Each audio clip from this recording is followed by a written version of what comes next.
Well, good evening. Welcome to tonight's Digital Pub. I'm really glad that we have with us tonight Jon and Missy Martens, the owners of Copper State. Jon is the brew master. So if you've ever had a brew at Copper State, that is designed by Jon himself. That is awesome. Mike is here with me as well, and he's demonstrating one of the great Copper State beers. What is that right now, Mike? What are you drinking? Silent Canary. That's the Silent Canary. That is definitely a favorite among us on the St. Mark's staff. I'm having the Good and Ruddy, the Amber. I enjoy that one as well. Glad that you're able to tune in with us tonight. As always, as we go through tonight, you are welcome to ask your questions, give your comments. We will try to take those and incorporate them into our discussion as much as possible. Otherwise, guys, nice to see you. Nice to have you here. You know, we've been meeting here for, what has it been? 2 years or something like that since we started doing pub theology here. And then COVID, of course, forced us into the digital pub. For a while, we were just doing it online from our basements. And then at some point we said, we want to come back to Copper State and do it here. And you guys have been really gracious letting us use this space up here to do this and, you know, stick microphones on your tables and all that stuff. And just have been excellent hosts. So what I would like to start with is maybe just ask you guys to tell us a little bit about yourselves, introduce yourselves a little bit, tell us a little bit about the business and about your family and all that. Go ahead. You want to start? Sure. My name's Jon Martens. This is my wife, Missy.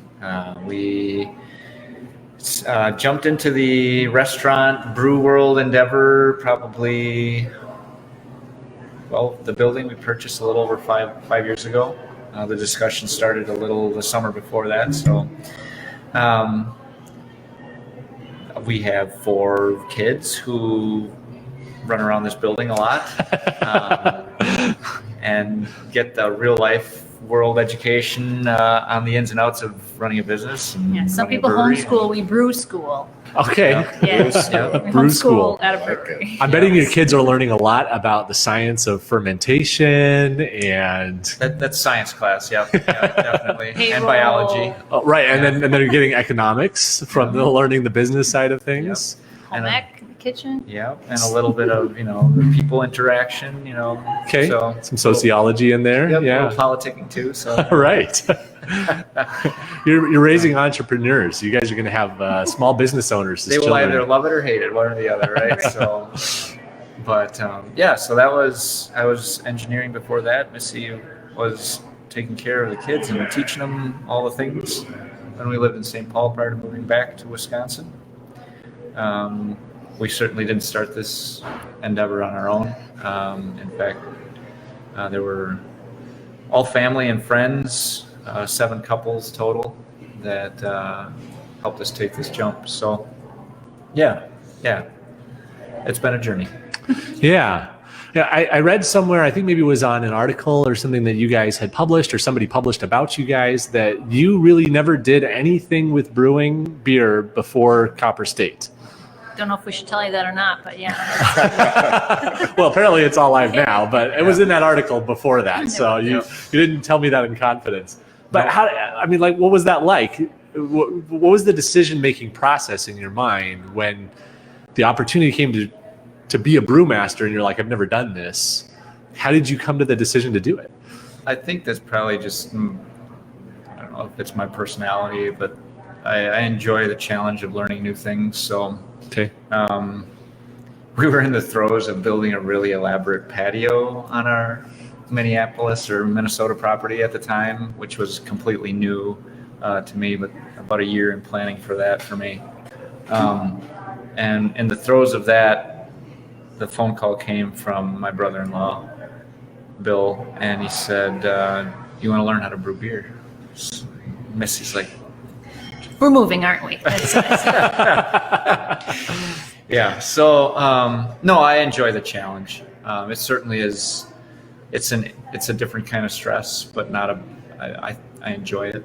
I enjoy that. I was drinking from a fire hose for a while, for sure. I mean, learning the business side of things, learning the brewing side of things, moving a family, all that stuff. Yeah. But I was engineering at the time. Most people start with a 3-barrel brew house or a 5-barrel brew house as they're getting going. And we kind of jumped into the 30 Yeah. barrel. Right, because you were purchasing a place that was already a brewery that was run. I mean, this was Hinterland before that. Is that correct? Yes. Yeah, I came into Green Bay right after you guys had already opened, so my history of Hinterland. But so this place existed as a brewery. It's kind of well known, at least in the Wisconsin kind of beer they had scene. been here for 22 years or so before we Sure. got here. And the cool part was that we worked out kind of a good deal with them that they needed to brew beer here until their new building was built by Sure. Lambeau. So they needed to be able to do that. And we needed were some flexible. transition time. Yeah, we were flexible with their Sure. move out date, and they gave John kind of an apprenticeship Okay. with their brewmaster. Oh, So that's cool. more where he learned how to do it, was just on this equipment, brewing their beer before we ever brewed it. Got it. To avoid the school of hard knocks, because Yeah. throwing away 1,000 gallons of beer doesn't sound very fun to me. So No, I can't imagine. And now, but Missy, you were homeschooling before that. Well, homeschooling your kids before this. Have you ever run a business before, or was this was also new territory for you? No, I mean, both of us had worked in like a coffee shop, but that was about the extent Okay. of our. And I think in order to start a restaurant, you have to be super naive, Okay. because otherwise you might never do that. unless you're really passionate about it, and Right. then there are those type of people too, So which we sometimes wonder if they're certifiably insane. But no, it's full of high highs and low lows and everything Yeah. in between, right? So I believe it. I think I that's believe just it. true of many things in life. You would never guess any of that just walking in here and trying beer, trying food, seeing the place. That's absolutely amazing. I know that because I know you, but to just walk in here, you would never guess that. It's outstanding. Yeah, I mean, from my perspective, like I said, coming in after you in the area after you guys already opened, I've always felt like Copper State is, to me, kind of. I mean, you guys are doing what I think a small business brewery / restaurant needs to do. Like, I see the things. I think this is a cool place. This is a place that's rocking it. So you guys, for the fact that you were not a business person and you were not a brewer, and you guys took this on, and you're doing an amazing job. So tell me a little bit about, like, from your perspective, why are you able to do so well with this? Yeah, I mean, I think, like I said, there were 7 couples involved with each with their own skill set that we kind of drew on when we first opened, right? So my Okay. brother-in-law and his wife, Missy's sister, our small business owners, we had people in the technology industry, bankers, lawyer, teachers, welders, Okay. essentially, tradespeople, Right. Yeah. all in the group. And so all those people together, kind of brought their skills to the table. Sure. And that's how those first few months for sure are the ones where you just look back and you go, I mean, it's a huge outpouring of energy Yeah. just to get things rolling. Okay. Right? Because you have no brand recognition, nothing. People are coming in because they're curious, but you want them to come back again. So it's those first few months, first few years where you're just trying to build a reputation and make a good impression. And I mean, a lot of thought went into everything that is in this building, from the look, the brand, the beers, the everything, the glassware, the paint. Just ask Missy's hands how they felt after painting every square inch of ceiling downstairs. it's like the Sistine Chapel, but Wow. monochrome. Yeah, Yeah. right. So you had There's to a lot of paint ductwork all and of stuff. that. I mean, that's not like. For being a turnkey restaurant, we did a ton of a ton of work to we get it opened going it at up the and beginning. we but wanted to make it our own and make it a Sure. little more beer centric. And Hinterland did a great job with what they did here, and we just wanted to put our own mark on it. So. yeah, so a lot of good people to get it going at the beginning. And I think yours and my skill sets are very opposite, which is a good thing in this case. John handles all the science and all the brewing and all the Yeah. and a lot of the numbers, and I do all the words and Okay. a lot of our culture. I do a lot of stuff with that with our employees. I pretty much handle the HR and then all of our social media and all that kind of stuff. I want to talk a little bit more about that in a minute, but first I'm going to ask you, before you said, and you're saying a lot of things that I want to like pick more at, because you're talking about culture with employees, and I think that's really an important topic, an important part of what we want to kind of find out about how you guys run things. But earlier you said there's a lot of highs and lows in this whole business. Tell me about some of that. Like, what are some key highs that you've experienced, or can you think of a moment that you're like, this was a really great day? And what about some of the lows? Like, what were like, if somebody's watching this and they're like, I would really like to open a restaurant, like, what was a day that you were like, I really wish I never did this? I mean, a lot of the highs are when stuff's just gelling, when personalities are working well together. It might be super night, busy Saturday night, and everyone's just clicking, and people are happy in the Food's kitchen. coming out right. Customers are happy. Kitchen in the front of the house are, just doing awesome, getting along, which we found out was a thing. Front and back of the house culture. Those kinds of nights, or if we, release a new beer, a new product to the market, and it's well received, right? You kind of fun day, high and all five that. on those days. Servers are challenging each other to sell a certain beer all that day. That's kind of fun. Yeah. For me, some highs are just a day when I'll see 20 to 30 people that we've gotten to know really well come through the door that day. It's like, this is fun to have regulars like you guys, people that are just coming in all the time, and a sense of you community. get to know them. I mean, some are people we already knew, and some we just have learned to know from the brewery, and that's really fun to me. Cool. And the lows are what are the hard days? The lows are firing a head chef and the rest of the kitchen walking out at the same time, and then we're in the kitchen for 3 months. Okay. So staffing food, stuff, so. Small business issues. I think everybody, at least for the last few years, every small business has kind of felt that pinch of the people shortage, the labor shortage. Yeah. And so finding good people that would buy into the culture that we're trying to build here, and not just see it as a job, not just here to punch in and punch out, but you're here because you believe in what we're doing and you want to be a part of it, right? So you kind of invest yourself in that. So that's been a challenge, and I think when you first open, you have no reputation, so you're basically looking for warm bodies, basically, to serve the customers. And then as your reputation builds, then you're able to start, people come to you because they've heard about you. And that helps. Yeah, so you can be a little more choosy in who you're employing because you want your employees to maybe buy into your culture a little bit. Yeah, and it seems that a lot of people, they'll weed themselves out almost if they don't fit into the culture and don't buy into the culture. And we have, I think right now, we have the best staff we've ever had. And unfortunately, we're just trying as hard as we can right now to keep them all employed. COVID and everything. So that may be one of the lows too, of course, just being shut down or being not able to do everything you really want to do and keep growing where you want to grow. But, so buy more merchandise. Right. Hey, I was taking a peek at those gloves when I was downstairs grabbing my beer, and I'm really tempted. I need a good set of gloves for they got the when I'm snow blowing and individual things on the inside, and they're super warm.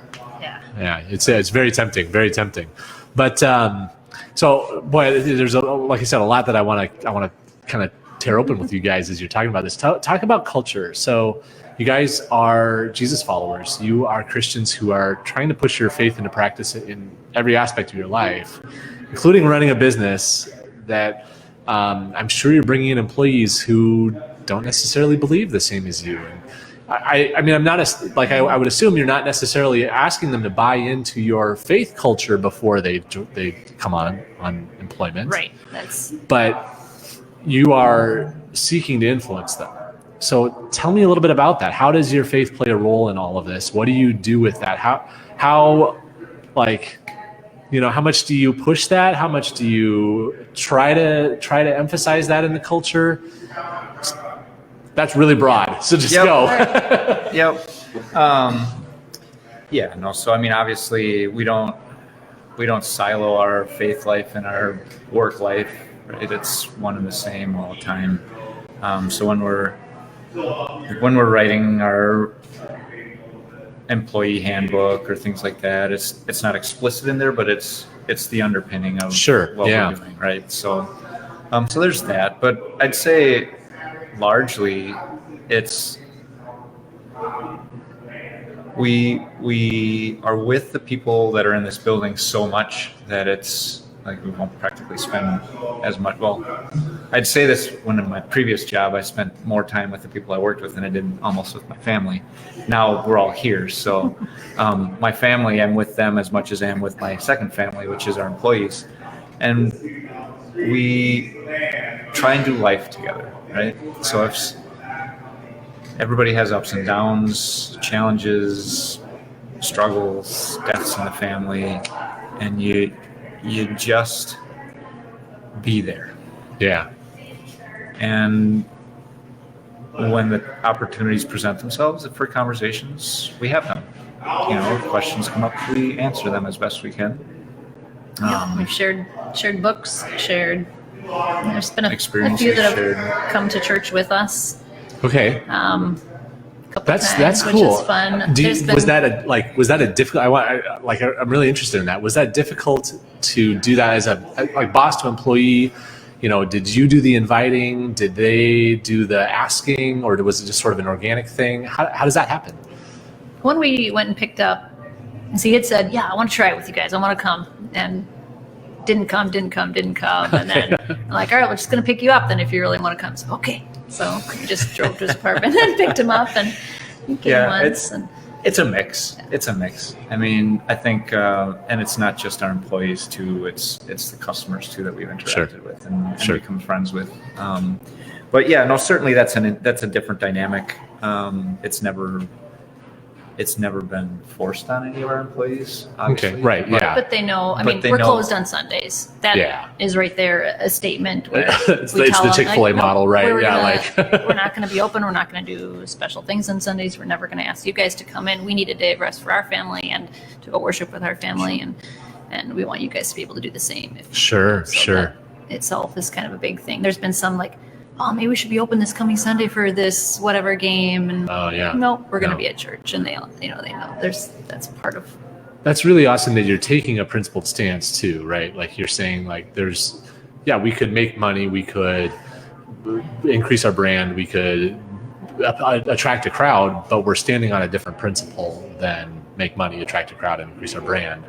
And you be conscientious about that. And I think that's really cool. And I'm guessing that's rubbing off on the employees in some ways too, right? And it's probably got to be a nice thing for them to be like, we know for sure that every Sunday I'm not working. Right. Mm-hmm. Yeah. The phone's not going to ring and say, so-and-so didn't show up. Can you please come in? Mm-hmm. Right? Yeah.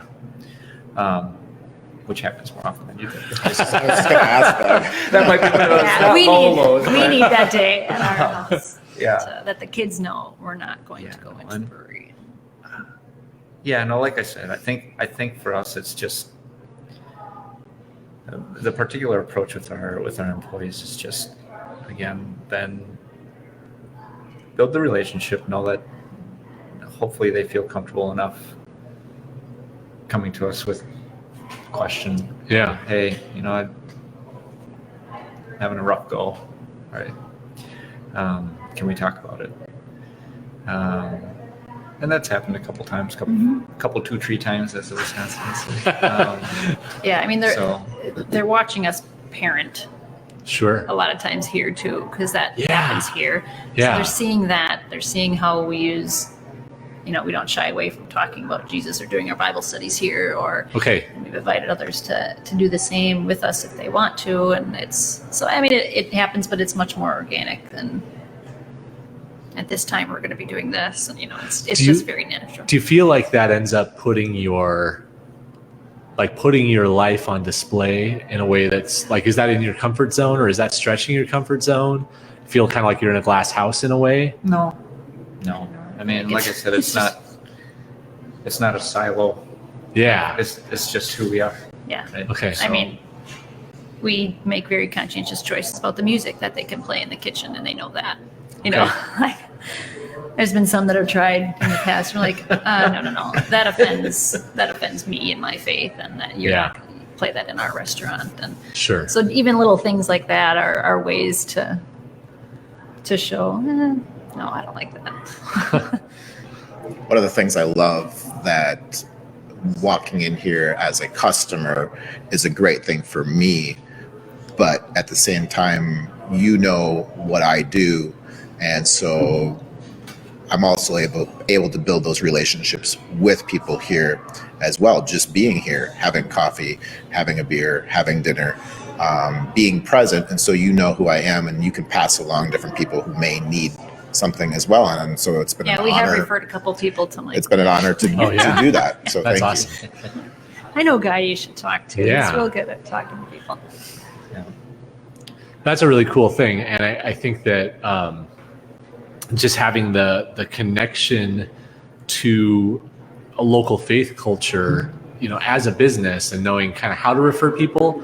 I mean, that in a lot of ways, it's for your customers. They can say, well, I love this place not just because they serve good food and good beer, but because when I come here, I feel like the people actually care about me, right? And isn't that part of what you're trying to do?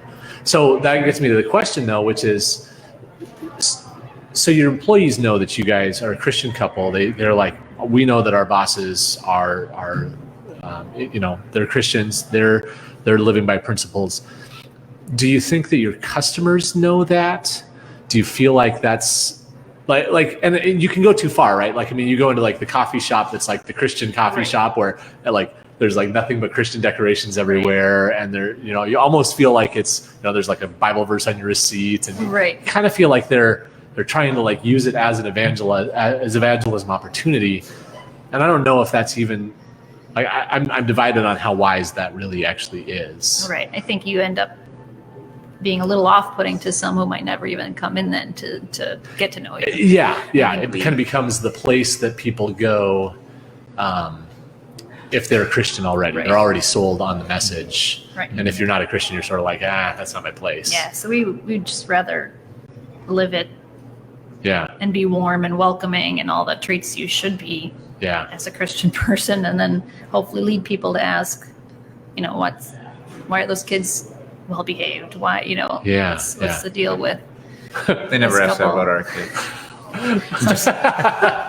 I imagine they ask, why are there kids in this bar? Right. That's the question they do a few ask. of those. Aren't those kids supposed to be in school? Right. Although now with COVID, that's nobody's asking that anymore. Nobody's asking, why aren't your kids supposed to be in school? They're just like, oh, there's kids. Well, of course there's kids. Yeah. But would you imagine like the customer coming in, if they were to find out that you guys were a Christian couple? Maybe there's, the Gazette is doing a bio on you guys and mentions that where you go to church. Do you think the customers would be surprised? Or do you think that would kind of make them go? So. Or would it be kind of one of those things where like, well, that's obvious. We can tell by the way they run their business. It would depend on if the customer's coming in just for beer, like at 8, 9 o'clock at night, and we're not necessarily here, and this is their local bar, might be a little different than like the ones who are coming in for coffee in the daytime that we get to really more interact with. And, we're not always here at 9 o'clock at night for that kind of stuff. Right. But I don't think that most of our regulars would be surprised. Sure. Yeah. I hope it wouldn't be. Yeah. Well, tell me a little bit about like intentionality. Like, are there things that you would, as business owners, say, okay, we're not maybe going to put Bible passages all around on the walls because we don't want to, like you said, turn off people who maybe would not feel comfortable coming into a place if they feel like, well, this is the Christian bar. Right. But like, what is the intentionality there? So that your customers would be like, if they heard that, they'd be like, oh, that's obvious. Right. I'll get a lot. I mean, obviously, one of the questions people ask are like, how are you? How are things? Especially now with COVID, like, how are things going? It'd be really easy to go, oh, this really stinks. Everything's terrible. We don't have a lot of business, blah, blah, blah. But instead saying something like, God is good all the time, and leading them to wonder, like, wait, why are you positive about this? I think that's an easy response that I often try to give. Sure. Yeah, and like I said, I don't know if anything in the surroundings would tell them like this is a Christian establishment. Mm-hmm. owned by Christian Digital Pub proprietors. Theology sign. Yeah. Well, I mean, that might be a tip off, Right. but even then, it's That- not your like That bearded minister that comes in every Thursday morning and has coffee and sits over there. Not mentioning any names. Yeah. Yeah. But no, I mean, again, it's a The fact that John looks like Jesus. Oh, Well, I do imagine Anglo Jesus. I'm not sure that if Jesus ran a brewery, it would probably be. Although he probably wouldn't have the challenges that John has in getting the right brews because he just turns water into Right. Yeah. beer. just like that, just like that. Tastes delicious. So, no. Again, I think it's been an opportunity. Like Missy said, some of the highlights are meeting and seeing our regular customers. I know we've made a lot of good friends just that have come into the brewery. Maybe they work downtown. Maybe they were looking for a coffee shop, or they happen to come in, got a brewery tour or something. But made a lot of connections that way in our community and the surrounding area with people that it's just been great to build those relationships, right? Yeah. And I think that's where most of it's going to come from for us. We've got a number of Bible studies that meet here on their own in the brewery. That's less so now, of course, under the current circumstances. But I just think we try and make ourselves available, make the space available, Yeah. and just continue to live life and be a light where you can. That's great. And what you said before about silos and that you don't silo your faith, and it's just your faith it's just part of your life, and kind of what you're saying now about letting your light shine. The two just go hand in hand, right? And it kind of goes back to what we were talking about before the show started, that like if Google knows everything about me, I hope that the worst thing they can say about me is that I'm a committed Christian, and that means that well, if they're going to start locking up Christians, I hope Google would be like, here's one, let that be the thing that they can pin on me and nothing else. But so I'm just going to note a couple of the comments here. Jacob Eastman said, if Jesus ran a brewery, his wife would be the brewmaster. So if you're going to play that role of being Anglo Jesus, you might have to swap the role. I don't know But if you he want hashtagged it Martin Luther. So All right. I'm a pretty good baker, but I'm not sure if I could do the beer side. I don't know a valve from yeah. But I do give the brewery tours usually, but yeah, it She's doesn't got a lot mean of I know how to people make it. Yeah. I know enough that I can give I can give a mean tour. Yeah. I just can't actually make it. There's an author that I follow who he writes amazing books, and because I like to write stories on the side, I love his advice. And one of his pieces of advice is like, learn how to say just enough about something to make people think that you know what you're talking about, but then don't say anything more than that, so that they don't figure out that you actually don't know what you're talking about. So like you look like the expert, but you're actually not at all. So, from the couple of things I've seen, Missy, I wouldn't know that you're not an expert in beer, but I've gleaned a lot over the last right. few years. I I didn't know believe that. any of this about 4 years ago, though. So yeah. Ben made a great comment that there's just no such thing as sacred versus secular, and I think that's kind of what's reflecting in this, is that you guys, you see very well that there's really no blend, but or there is a blend, or maybe the two are just one and the same, right? Your life and your faith. James asks, is there any extra ways? So, okay, he's asking a question about any ways that we can help support Copper State during these times. Maybe I'm going to jump to that, although I have some other questions I want to get to. I'm going to jump to this topic, COVID-19. Like, you guys were building a brand. I felt like, for the most part, if I mentioned Copper State, people were like, oh yeah, that place is awesome. And every time I came in here, it was like, man, this place is hopping. And there were lots of times where when we wanted to do pub theology, it was like I had to make sure I was asking your events planner, ahead of time to make sure we had the room. And COVID-19 happened. Like, how did that affect you guys? How did that affect your faith? Like you were saying before, you say God is good, but like, what were your thoughts spiritually about the whole situation? And what have you guys done to weather the storm? Yeah, so January, February, March are typically the slow months in the restaurant industry. January, February, March of 2019 were terrible because we had like the February where every weekend we had a 20-inch snowstorm or something like that. And That's right. typically Fridays and Saturdays are a busy night. When you take those out of the equation, it's bad for us, very bad for us. So February 2019 was a low point for us. So we kind of were gearing up for a slow January, February in 2020. And when it didn't slow down, we hit our stride October, November, December, released, chocolate coffee peanut butter porter in January. In cans. And in cans. And that was good. It was a great success. And February rolled around and things still weren't slowing down. We thought this should be a good year, right? Banner year for us. And then March came, and everything stopped. And it all stopped within a matter of hours, it seemed. Things were changing by the minute. Yeah. And Missy was posting new posts every hour because they'd say, Just okay, kidding. 50 No, people, okay, 25 people, okay, 10 people, okay, never mind, no people. So it was tough, for sure. Especially when our whole culture, our mission statement is connecting people. That's the first line. Connecting people, creating experiences, crafting great beer. And it's hard to connect people when they're holed up in their house, and it's hard to create an experience when you're not in the building or able to gather with people. And we just had to rapidly pivot. Unfortunately, it meant laying off all of our staff for 2 months, pretty much. Except for our salaried employees. Me and Jon and our general manager here running the show and doing takeout, and tried to come up with some fun ways to still live out that mission statement, like the pizza packets we made that people could pick up all the dough and the fixings and stuff and take it home and do it with their family and make something at home and make your own burgers and connect. Make your own, like grill packets we did through the summer.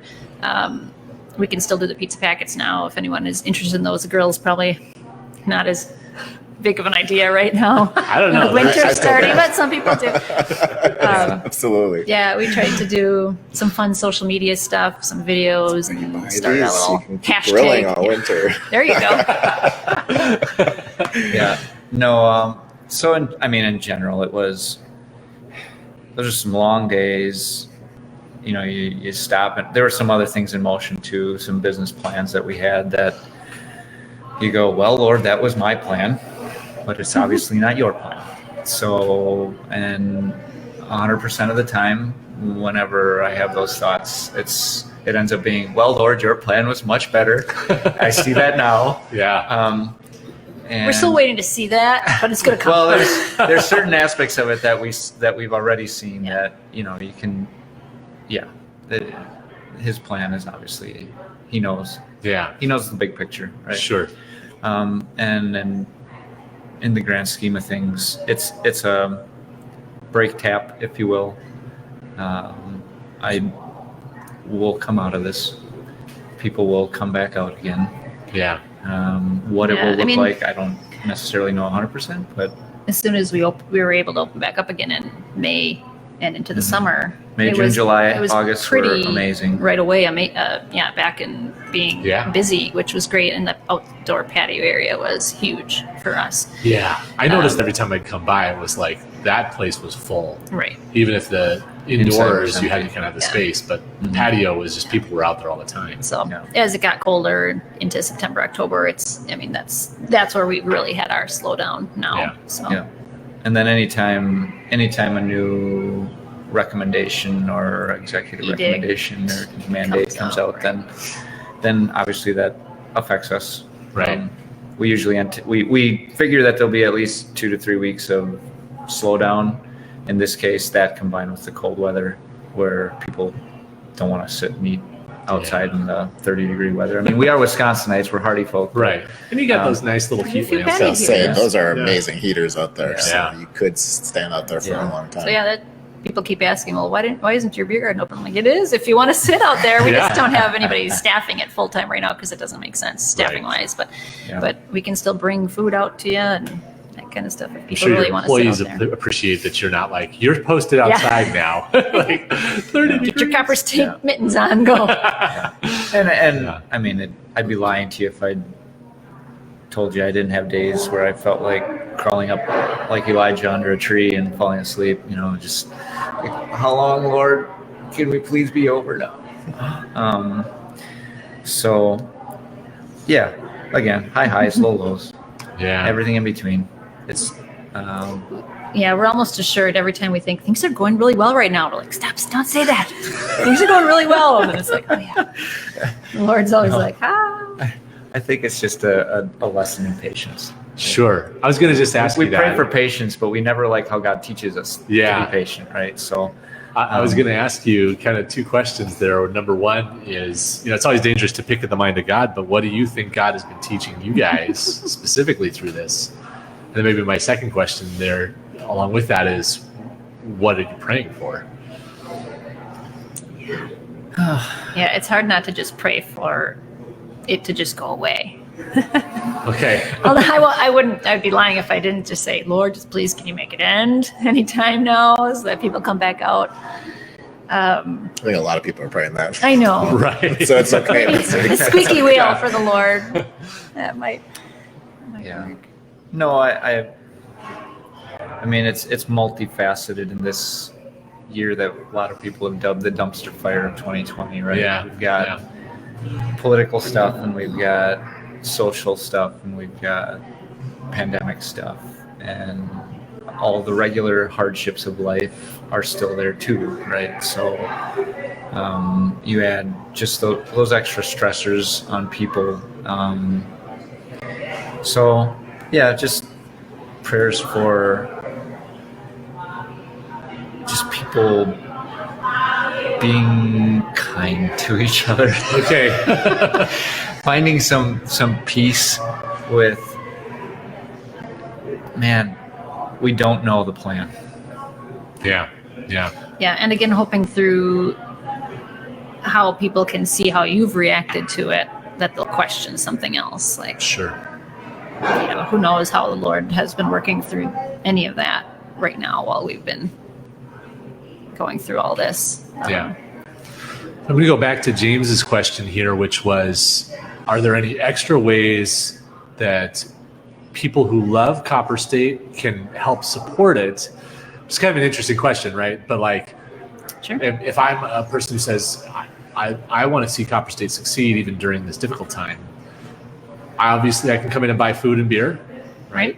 I can buy gloves. Right. Mike's been buzz marketing those for Lots us. of cool merch. We have an online ordering thing set up. Okay. And if you're not comfortable coming out, we can do curbside for sure. We've been looking into the idea of delivery. I just don't know how the logistics of that will work out just Sure. yet, or how far we'd be able to do that.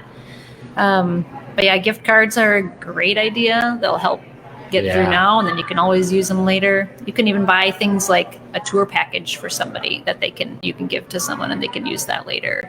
Yeah. Any of those things are. I think for James, just word of mouth. I mean, just share something, give a comment to a friend or people online, and just share Copper State things. Yeah, I mean, it is hard sometimes to go, we'll be super slow on a night, and then we'll go home and we'll see 20 people in the drive-through of Culver's. And you're like, there are people getting food places. Yeah.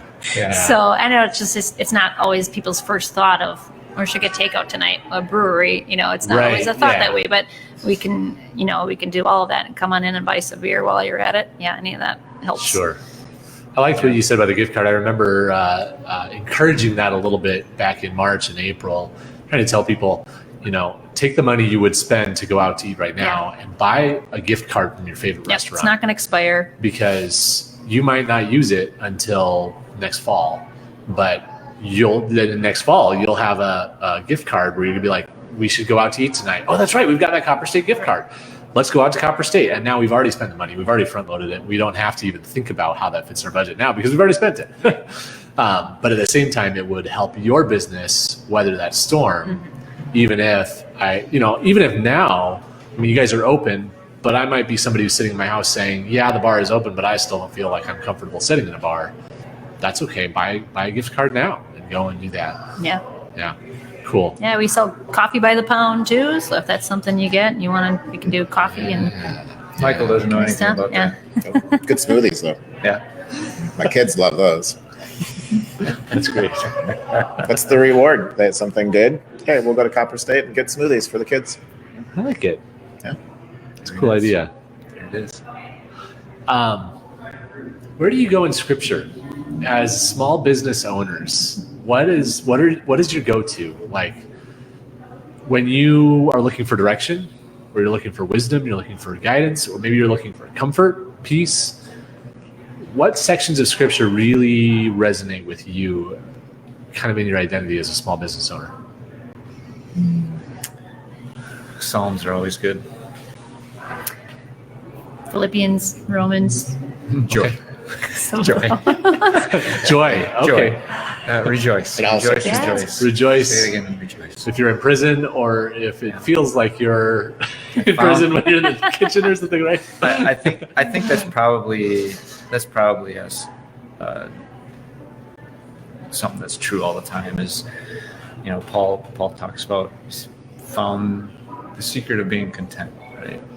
And the truth of all of this, from the beginnings of the business to all the sacrifices that we've made up to this point, to shutdowns and pandemics and business being slow, is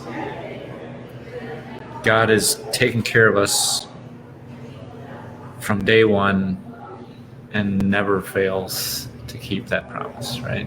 And not only that, but it's like above and beyond, right? Okay. Like I'm not living in a cardboard box. I'm not freezing to death. I think Pastor Mike put it, we're American rich, right? Like our cars have shelter. Yeah.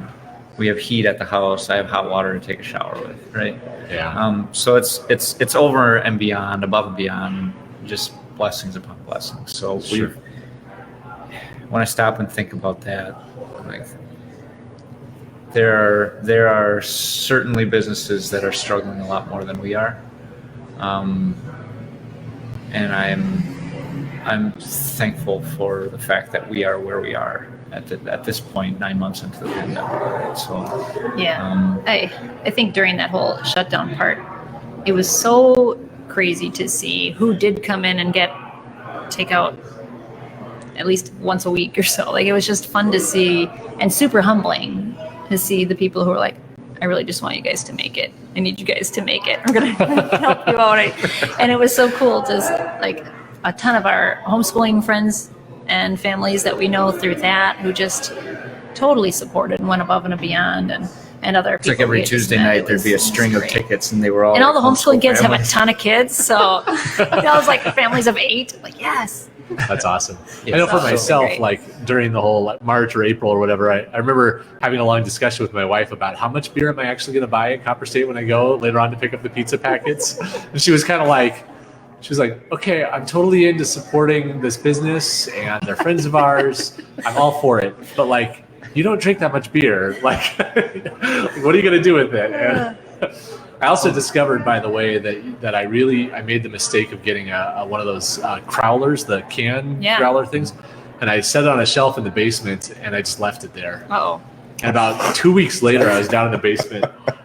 This is funny to me. It sounded like a gun went off, and I was like, "Did somebody just barge into my house and shoot my family or no, something? you What just is caused that?" fermentation. I went running upstairs. Is everything okay? And my wife's like, "Yeah, but I don't know what that was."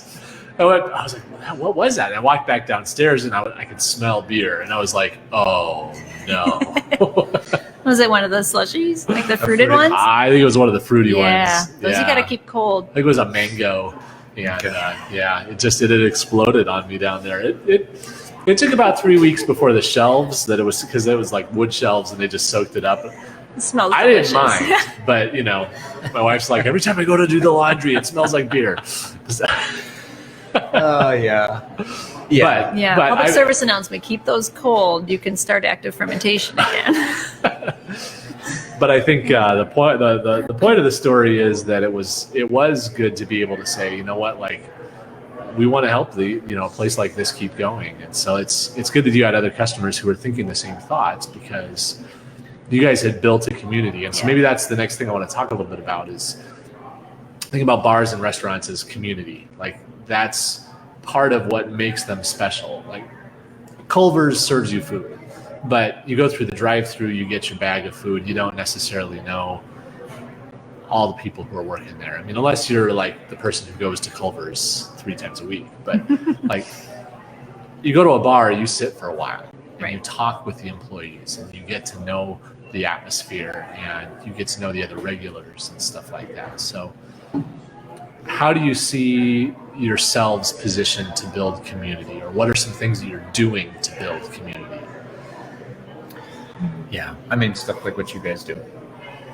Okay. It's like Thank you for that, by the way. Yeah, absolutely.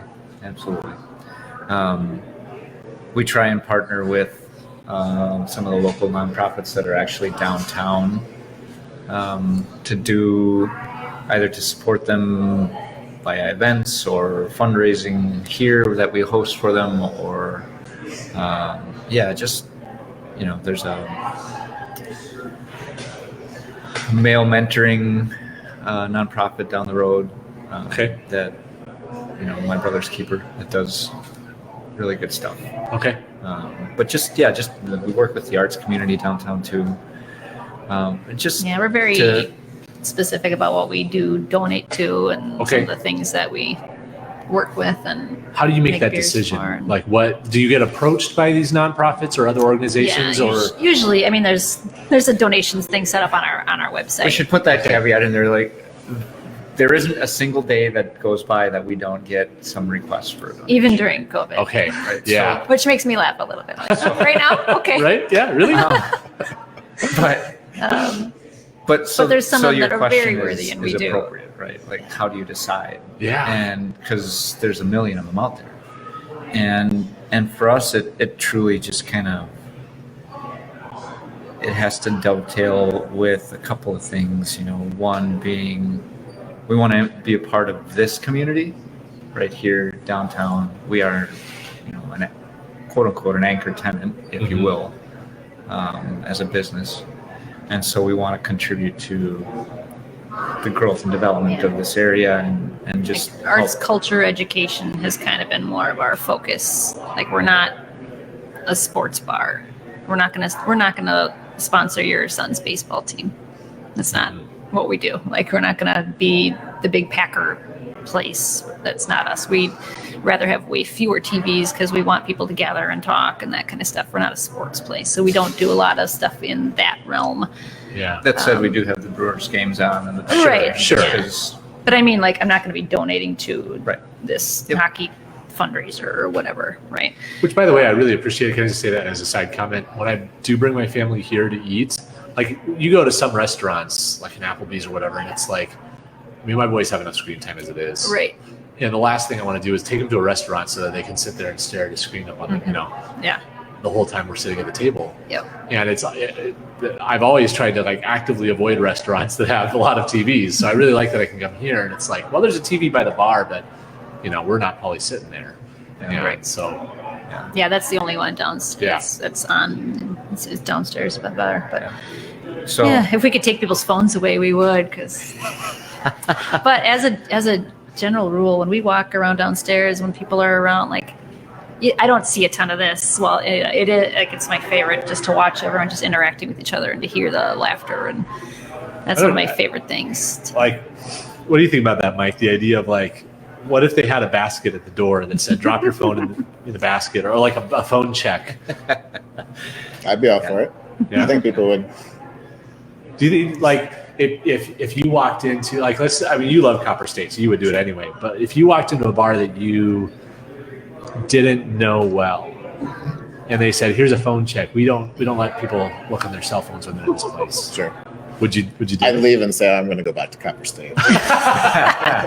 Okay. Fair enough. Answer. Fair enough. Anytime. Good answer. Right. But, like, so then you left, you went to Copper State, and they're like, "Yeah, we're doing that too." How would you feel? Honestly, though, there's a lot of times where I do park here and simply leave my phone in the car Okay. and just walk in, because I know I'm not coming in here to go on my phone. I'm going in here to either meet with someone, and I know if there's no one here specific that I'm meeting, there are people that I know to talk to. Sure. So, And I know, like, you come in here regularly, and so when we're talking about community, like, how do you see this as a place to build that community, or what are some things you're seeing happening here that help that? that's a great question, and there's so much that happens, and so I'm going to want to encourage somebody. Hey, let's meet.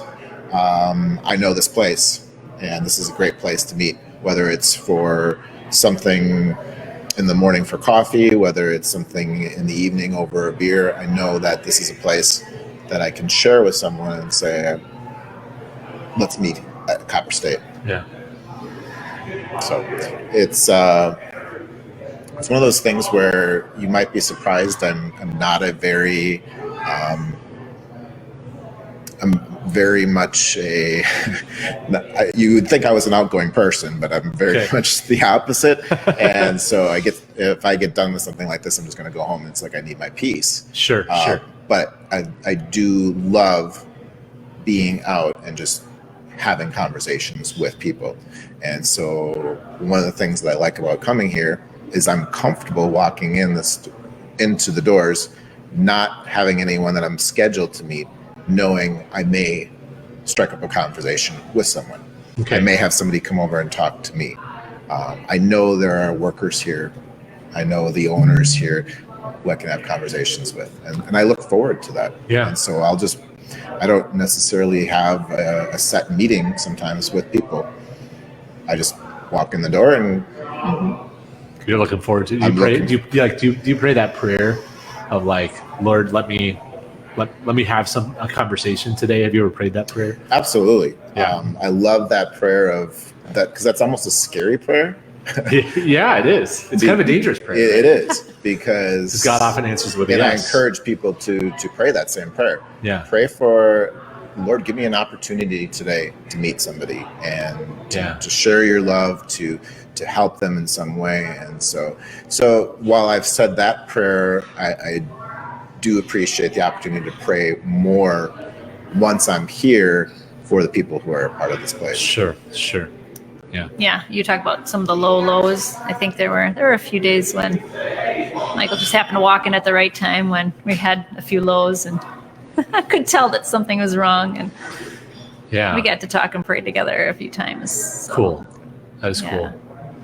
I'm going to ask the kind of maybe it's a negative question. I don't know. Okay, so some Christians might say that the idea of a Christian couple running a bar is kind of a weird thing, right? Like, I posted about this in a bunch of Facebook groups that I'm a part of, and in one of them, like, right away, somebody put like a sad face emoji on it. Like they were actually sad that there were Christians running a bar. Yeah, disappointed there were Christians running a bar. But I know I've had plenty of times in my experience, I've had people even say to me, like, well, you're like a church guy, so you probably don't drink beer. I'm like, why not, right? But there are people who think that way. And so they might say, well, should a Christian couple be running a bar? What would you guys say to them? How would you answer that? And it's a question we've received a couple times or gotten the, oh, really? kind of response. And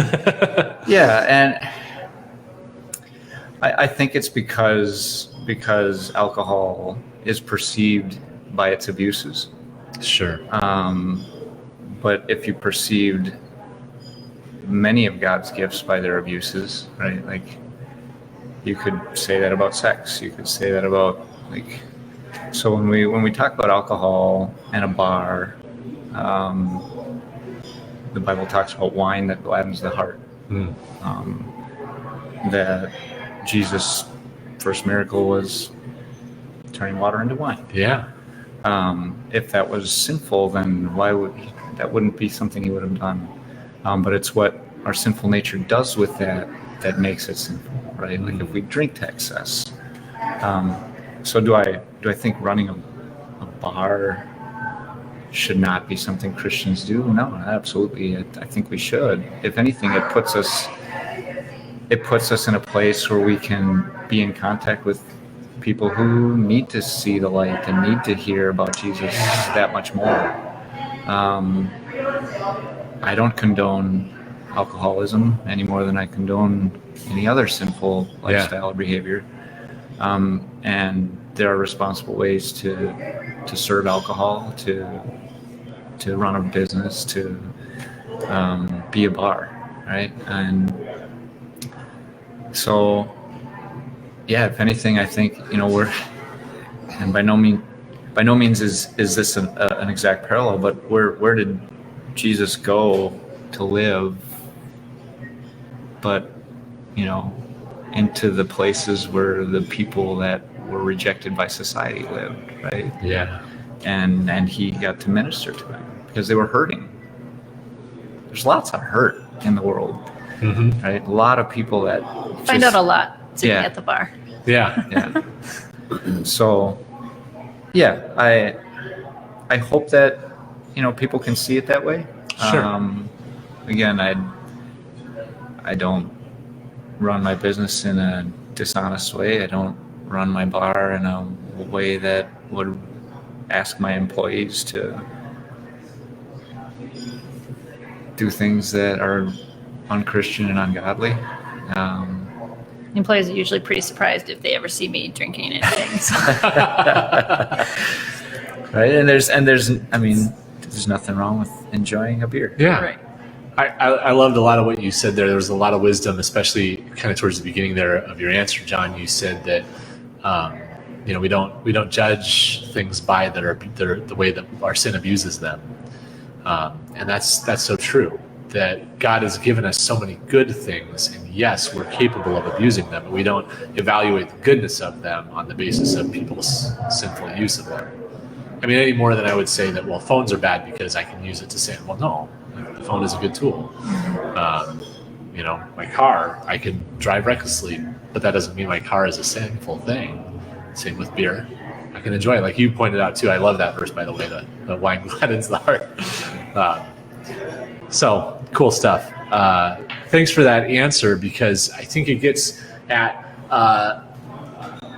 kind of a big picture question I want to ask as we're kind of getting towards the end of our time here, which is, how do you see your role, or the role of Copper State, as part of the kingdom of God? Yeah, this is a different ministry than either of us ever thought we would be in. And it is a ministry. It's Really glad you said that. I like that you're thinking about it that way. Both of us had gone to Martin Luther College. He had originally gone to become a pastor. I was a teacher, and there's nothing wrong if people are doing that. Obviously, it's a good ministry too. But this is a much more in the world type of a ministry than we ever thought we would do. Sure. So yeah, there's a lot of. It seems to be kitchens, especially. It seems there's a lot of raw people. There's a lot of hurt, like you said. They've ended up in this position and then maybe have made bad life choices or whatever. And it seems to be kind of the restaurant industry as a whole. There's a lot of people coming in not knowing what they want to do with their life. There's a lot of There's just a lot of people that are needing ministry. So it's been cool to provide that and to be light for our customers. But I think our employees have maybe been our bigger ministry than even the customers. Cool. Yeah. I had a professor when I was studying to be a pastor and kind of struggling with the decision whether or not to continue down that path. And he actually just passed away, Professor Deutschlander. Oh, yeah. But he said to me, John, you get to walk through the store of life, and on the shelves are all the different things you can do. And you get to pick whatever you want, wrap it up nice and pretty, and take it to Jesus and say, this is what I want to do with my life. It's my present to you, right? And he said, the church needs good lay people too. And I would argue church needs great lay people. Yeah. And we've got churches full of them, right? Full of great lay people. But the one verse or the one section that always kind of stood out to me was, you've been given a trust, and the person who's been given a trust is expected to be faithful. God expects us to be faithful no matter what we're doing, whether it's being a janitor or a beer maker or a doctor or a pastor or whatever it is. We're all parts of the body, right? And we all work together. Yeah. I couldn't minister to certain people because I can't relate to their experiences, right? But I can relate to the people who have had similar experiences to them. Yeah. And so I can use that as my tools in ministry. Yeah. Yeah, and I think we're very hands-on owners. Obviously, we're here a lot, but our employees know if it's a crazy night or if something goes wrong or if people don't show up, we're showing up. We're going to be there. We're going to get, we're not just saying, oh, good luck. And seems like you're a little short-staffed tonight. Good luck with that. I mean, just the fact that they know that we're going to be there to come help with the mundane things like making pizza. I mean, even that goes a long way in just building trust and relationships and leading to good conversations later because they know you're in it. Fixing things, scrubbing toilets. Yeah, when they see us doing stuff like that, we're not below doing that. We clean the bathrooms here and whatever else. Servant leadership. Just serve. Yeah. Just serve. I love it. All right. I'm going to give you guys maybe 1 minute to share future vision. Where's Copper State going? What do you have in the works that people can look forward to? Buzz market for a minute. All right. 2021, we want to do 21 new beer releases. That was a goal. Hopefully COVID doesn't ruin that. You're going to see a lot more barrel aged stuff coming out, and even expansion of the next few weeks, hopefully before Christmas. Yep, and an expansion of the sours because I love sours, and I mean, we've nibbled on whether or not a second tap room somewhere would work out, but that was again pre-COVID, so Right. that may be a little farther down the road. So, yeah. How about a permanent studio for Pub Theology? That'll be part of the expansion, Right? when we expand the building. I like that idea, though. A place that we can kind of call our home here. I'd just be here all week then. That's I'm going to come and record all kinds of stuff here. No, I love it. I love it. So I'm looking forward to that 21 new beers because I'm more of a coffee guy than a beer guy. I always have been. By the way, if you ever need somebody to come and roast coffee once a week or something like that, just give me a call. I'm into that stuff. That's more our brother-in-law's alley. But, we do coffee beers. Yes, I like that. I like that idea. But I love trying new craft beers, just a little bit at a time. That's great stuff. So I'm excited for you guys. I'm excited. Thank you so much for joining us tonight. Thanks for all of your input. And thanks for hosting us so often. We love being here, and I look forward to this. This is a highlight of my every other week. Absolutely. So thanks all of you who tuned in, and those of you who had questions and comments. We really appreciated the interaction. And I guess my final word is support Copper State. Stop in sometime, or if you're at a distance, order some merchandise or order a gift card. If you're in the Green Bay area and you'd like to stop by at Copper State and try a few beers, ask Mike and he'll buy them for you. And and we'll be happy to hang out with you for a little bit at Copper State.